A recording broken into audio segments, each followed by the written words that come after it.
Hello बच्चों, नमस्कार। तो मेंटर स्कूल में आप लोगों का स्वागत है। तो मैं मेंटर स्कूल इंस्टीट्यूट से शिशुपाल सर, जो कि चिकसौरा बाजार में स्थित है, वहां से आप लोगों को क्लास 9th के फिजिक्स का चैप्टर 2 विराम एवं गति, जिसको रेस्ट एंड मोशन भी बोलते हैं इंग्लिश में, उसको हम पढ़ाने वाले हैं। ठीक है। तो इसमें सबसे पहले आपको जानना होगा कि विराम क्या होता है। ठीक है, विराम क्या है, रेस्ट क्या होता है। तो ध्यान से सुनिएगा और समझिएगा बिल्कुल। और अगर आप लोग हमारे चैनल पे नए हैं तो इस चैनल को सब्सक्राइब कर लीजिए, ताकि हमारे आने वाले वीडियो आपको सबसे पहले मिले। ठीक है, तो चलिए शुरू करते हैं आपके कीमती समय को बिना बर्बाद किए हुए। विराम क्या है? तो समय के साथ स्थान न बदलना ही विराम है। जैसे कोई वस्तु अगर समय के साथ स्थान नहीं बदल रहा है तो वो क्या है बाबू? वो विराम में है। गति क्या है? अगर समय के साथ किसी वस्तु का स्थान बदल जाता है तो वो क्या है बाबू? वो गति में है। समझे बात को? अब देखिएगा, इसमें एक पद होता है अपेक्षिक पद, रिलेटिव टर्म्स। ये क्या होता है? विराम और गति सापेक्ष होते हैं, जो देखने वाले पर स्थिर पर निर्भर करते हैं। इसका साफ मतलब है बाबू कि किसी भी चीज को आप बिना किसी के सापेक्ष में किए गति में या विराम में नहीं कह सकते हैं। समझे बात को? जैसे कि अगर कोई बस चल रहा है तो किस चीज के? रोड के सापेक्ष में क्या है? गति में है। समझे बात को? किसी बगल में पेड़ है उसके सापेक्ष में गति में है। समझे बात को? जैसे सिंपली समझ रहे हैं कि अगर कोई बस चल रहा है, उसमें बस में अगर दो आदमी खड़ा है तो दोनों एक दूसरे के सापेक्ष में क्या है? विराम में है। लेकिन अगर आप बस से बाहर हो तो आपके सापेक्ष में बस क्या है बाबू? गति में है। मतलब जब तक किसी से तुलना नहीं किया जाएगा वो कहे भी गति या विराम में नहीं कहा जा सकता। समझे बात को? तो इसमें आगे हम देखेंगे बाबू कि गति के प्रकार क्या होता है। ठीक है ना? गति के प्रकार क्या होता है? तो देखिएगा, पहला होता है रैखिक गति। सीधे या वक्र रास्ते पर चलना। कोई सीधा रास्ता या वक्र रास्ता पर कोई गति करता है तो उसको क्या बोलेंगे बाबू? रैखिक गति बोलेंगे। क्या बोलेंगे? रैखिक गति बोलेंगे। ठीक है ना? आगे वृत्तीय गति। वृत्तीय गति क्या होता है बाबू? वृत्तीय गति होता है सर्कुलर मोशन, अर्थात गोल रास्ते, कोई वृत्त पर घूमना। समझे बात को? कोई वृत्त पर या गोल रास्ता पर घूमना का बोलेंगे वो वृत्तीय गति बोलेंगे। आगे बाबू दोलनी गति।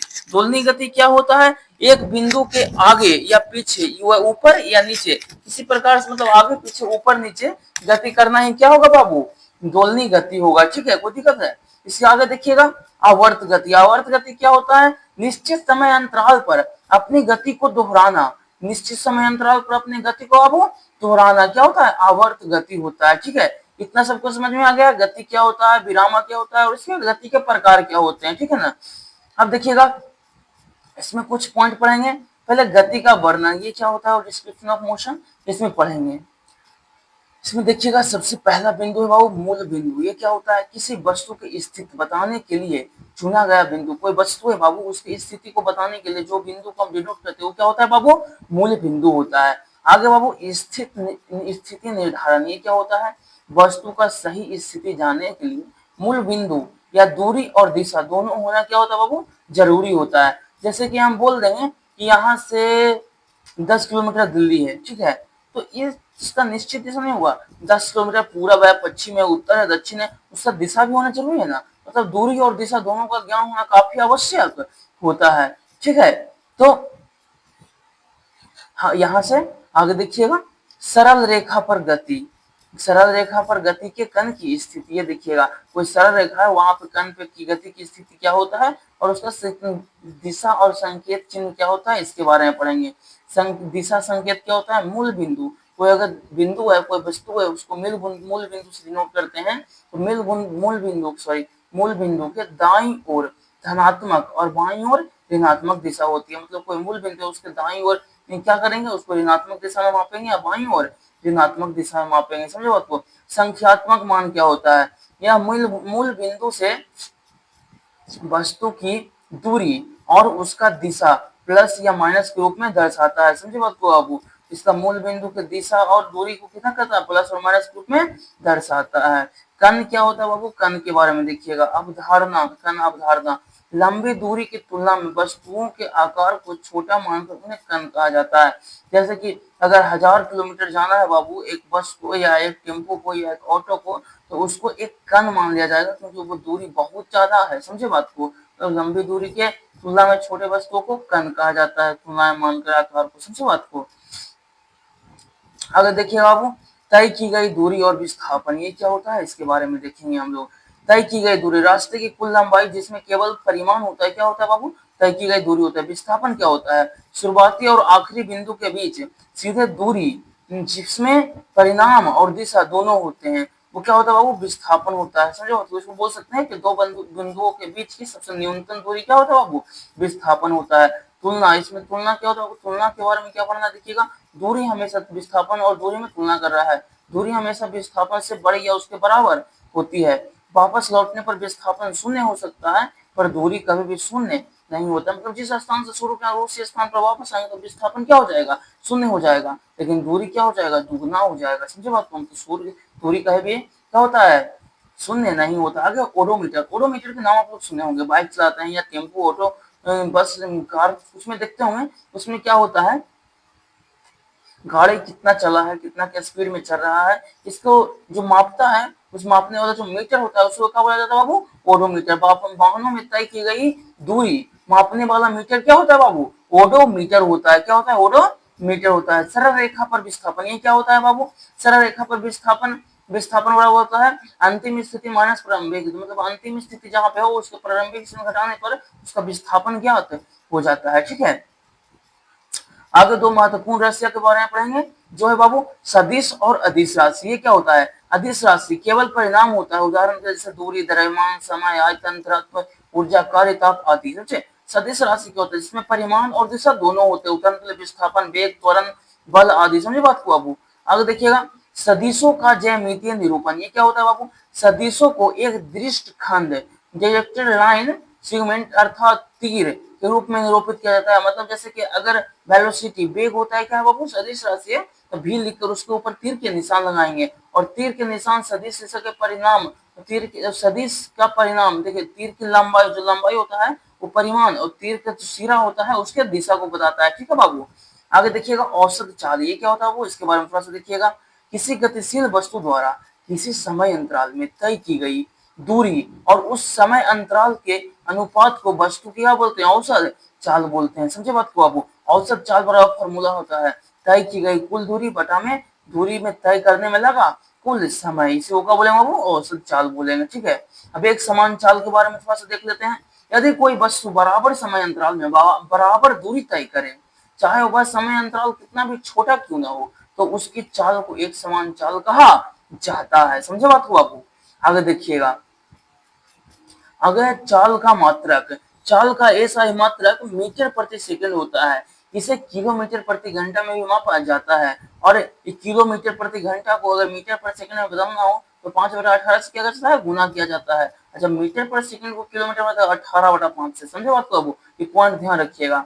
अगर असमान चाल, ये क्या होता है बाबू, जब कोई वस्तु समान समय अंतराल में असमान दूरी तय करती है तो उसकी चाल को असमान चाल कहा जाता है। इतना में सब क्लियर है। आगे देखिएगा, वो वेग क्या होता है, किसी वस्तु का वेग वह राशि है जो वस्तु की चाल और उसकी गति की दिशा दोनों बताता है, उसे क्या बोलते हैं वो, वेग बोलते हैं। इसका मुख्य रूप से परिभाषा देख लीजिएगा, किसी गतिमान वस्तु द्वारा इकाई समय में वस्तु का विस्थापन वेग कहलाता है। क्या कहलाता है वो, वेग कहलाता है। आगे विस्थापन देखिएगा, विस्थापन वेग वेग बराबर क्या होता है, विस्थापन बटा समय होता है, इसका फॉर्मूला, ठीक है ना। ये हम आपको क्या उस समय वो वाला चैप्टर में, फर्स्ट चैप्टर क्या था, मापन और क्या था चैप्टर नाम, कुछ मापन, शायद मापन ही था, ठीक है, उसमें हम पढ़ा चुके हैं। आगे देखिएगा, वेग और चाल क्या होता है। चाल में परिवर्तन सिर्फ उसके परिणाम एवं परिवर्तन से संभव है, जबकि वेग में परिवर्तन उसके परिणाम दिशा दोनों में परिवर्तन से हो सकता है। मतलब इसमें केवल परिणाम का उसमें एक ही होता है। चाल क्या है, चाल एक अदिश राशि है, इसमें केवल परिणाम से इसका परिवर्तन होता है, लेकिन वेग है क्या बाबू, सदिश राशि है, और इसमें दोनों में से कोई एगो परिवर्तन होगा तो उसमें परिवर्तन हो जाएगा, समझे बात को बाबू। आगे त्वरण, त्वरण क्या होता है इसके बारे में देखिएगा। समय के साथ वेग के परिवर्तन की दर को क्या बोलते हैं बाबू, त्वरण बोलते हैं। इसमें फॉर्मूला होता है a बराबर v2 माइनस v1 अपॉन में T2 माइनस T1। या तो इसका दूसरा फॉर्मूला होता है A बराबर V minus U by T होता है। समझे बात को बाबू? दोनों फॉर्मूला को नोट करिएगा, न्यूमेरिकल्स बनाने में आपको काम देगा। मात्रक का त्वरण का ऐसा मात्रक होता है मीटर पर सेकंड स्क्वायर। बाबू त्वरण का ऐसा मात्रक क्या होता है? मीटर पर सेकंड स्क्वायर। अब देखिए त्वरण तो पढ़ रहे, मंदन क्या होता है? वो मंदन के बारे में थोड़ा सा जानते हैं। ऋणात्मक त्वरण को मंदन कहा जाता है, मतलब जो त्वरण धीरे धीरे कम हो रहा है उसको क्या बोलेंगे? वो मंदन बोलेंगे। ठीक है। अब देखिए एक समान त्वरण क्या होता है? यदि बराबर समय अंतराल में वेग में बराबर परिवर्तन होता है तो त्वरण को एक समान या अचर त्वरण कहते हैं। समझे बात को बाबू? वो दिक्कत है। आगे देखिएगा असमान त्वरण, यदि बराबर समय अंतराल में वेग में बराबर परिवर्तन नहीं होता है तो त्वरण असमान या अक्षर त्वरण कहलाता है। समझे बात को आपको? कोई दिक्कत है इतना में? नहीं ना। आगे देखिएगा ग्राफ। ग्राफ क्या होता है? दो चर राशियां के बीच के संबंध को दर्शाने के लिए एक सशक्त और सुविधाजनक विधि ग्राफ है। इसमें स्वतंत्र राशि को एक्स अक्ष और आश्रित राशि को वाई अक्ष पर दिखाया जाता है। समझे बात को? अब इसको बोलते हैं ग्राफ बोलते हैं। देखिए दूरी समय ग्राफ क्या होता है? दूरी समय ग्राफ का ढाल या ढाल जिसको प्रवणता ही बोलते हैं, वस्तु की चाल को दर्शाती है। यदि ग्राफ एक सरल रेखा है तो वस्तु एक समान चाल से गतिशील है। दूरी समय ग्राफ में अगर एक ग्राफ सरल रेखा है तो वस्तु एक समान चाल से क्या है बाबू? गतिशील है। अगर देखिएगा चाल समय ग्राफ क्या होता है? चाल एक समान चाल से गतिशील वस्तु का चाल समय ग्राफ समय अक्ष के समानांतर एक सरल रेखा होता है और ग्राफ समय अक्ष के बीच का क्षेत्रफल तय की गई दूरी के बराबर होता है।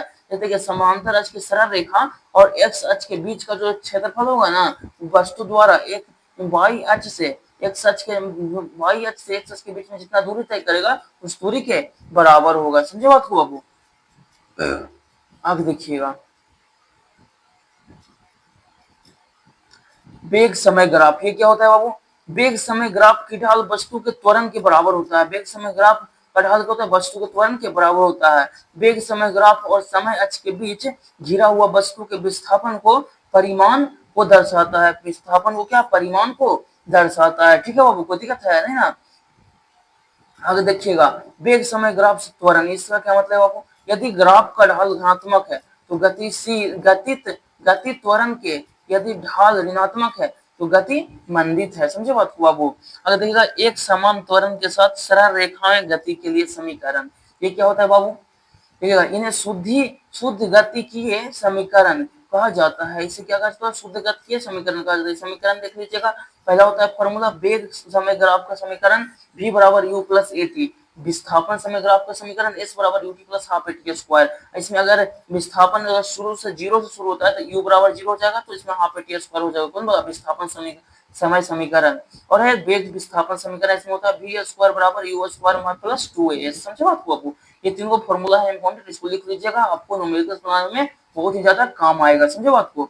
अगला पॉइंट बाबू मैंने है एक समान त्वरित गति के लिए औसत वेग। क्या होता है बाबू? यदि कोई कण एक सरल रेखा में एक समान त्वरण से गतिशील है तो उस समय अंतराल में उसका वेग प्रारंभिक वेग और अंतिम वेग का औसत होगा। समझे बात को बाबू? ये बात को समझ में आया? यदि कोई कण एक सरल रेखा में एक समान त्वरण से गतिशील है तो वस्तु का समय अंतराल और उसका औसत वेग प्रारंभिक वेग अंतिम वेग का औसत वेग होगा। समझे बात को? मतलब इसका फॉर्मूला होगा v ए बराबर v u प्लस v, मतलब प्रारंभिक वेग प्लस अंतिम वेग का आधा। समझे बात को बाबू?